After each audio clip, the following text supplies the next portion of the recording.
Praise the Lord Jesus Christ. எனக்கு அன்பார்ந்த வாலிப செல்வங்களை எல்லாரும் எப்படி இருக்கீங்க? என்னோட கூட ரோமரின் புஸ்தகம் 2வது அதிகாரம் 11வது வசனம் எடுத்துக்கோங்க. தேவனிடத்தில் பக்ஷபாதம் இல்லை. ஆமீன். நம் தேவன் பார்ஷாலிட்டி தேவன் கிடையாது. சோ இன்னைக்கு உங்களுக்குள்ள அந்த சுபாவம் இருக்கா?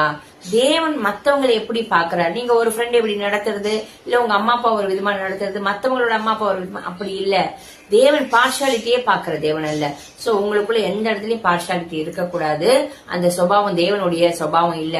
நீங்க தேவனுடைய பிள்ளைகளா இருக்கணும்னு நினைச்சீங்கன்னாக்க உங்களுக்குள்ள எங்கேயாவது பார்ஷாலிட்டி இருந்ததுன்னா அது ஒதுக்கிட்டு ஏசப்பா உங்க சுபாவத்தின்படி அன்புனாலையும் எல்லாரும் ஈக்குவலா நடத்த எனக்கு உதவி செய்யுங்கன்னு.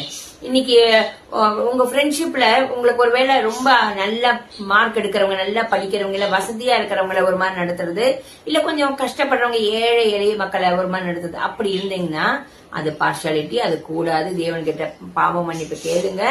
தேவன் பக்ஷவாதம் இல்லாதது போல நீங்களும் ஏசப்பாவோட பிள்ளைகளா பார்ஷாலிட்டி இல்லாம எல்லாரும் ஈக்குவலா அன்பா ட்ரீட் பண்ணணும். ஆமீன். God bless you.